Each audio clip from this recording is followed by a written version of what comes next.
Bonjour mon ami, aujourd'hui j'aimerais partager avec toi une vérité que nous oublions souvent dans les train-train quotidiens de notre vie. Tes oreilles ne sont pas une poubelle.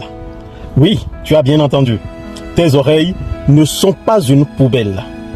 Tout comme nous sommes attentifs à ce que nous mangeons, car cela affecte notre corps, nous devons être tout aussi vigilants quant à ce que nous laissons entrer dans nos oreilles, car cela influence notre esprit et entraîne des blessures à l'intérieur de nous, surtout quand c'est des paroles négatives que nous entendons.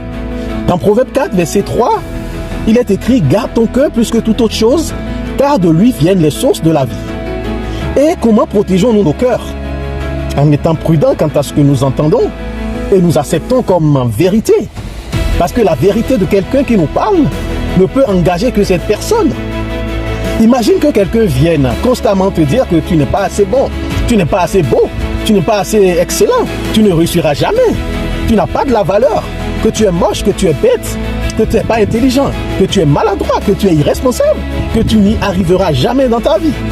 À force d'entendre ces paroles négatives qui pourraient commencer à rentrer de façon insidieuse dans ton cœur, tu pourrais commencer par y croire.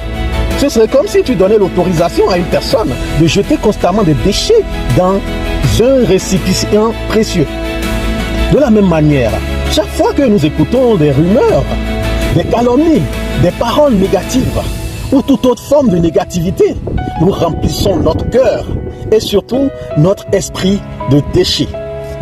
Dans Philippiens 4, verset 8, il est écrit « Au reste, frère, que tout ce qui est vrai, tout ce qui est honorable, tout ce qui est juste, tout ce qui est pur, tout ce qui est aimable, tout ce qui mérite l'approbation, ce qui est vertueux et digne de louange, soit l'objet de vos pensées. » Alors, mon ami, comment pouvons-nous protéger nos oreilles et par la même occasion protéger notre cœur?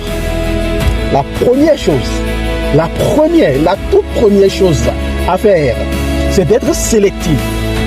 Écoute la musique qui élève, les paroles qui élèvent, des podcasts qui inspirent, des prédications qui te transforment.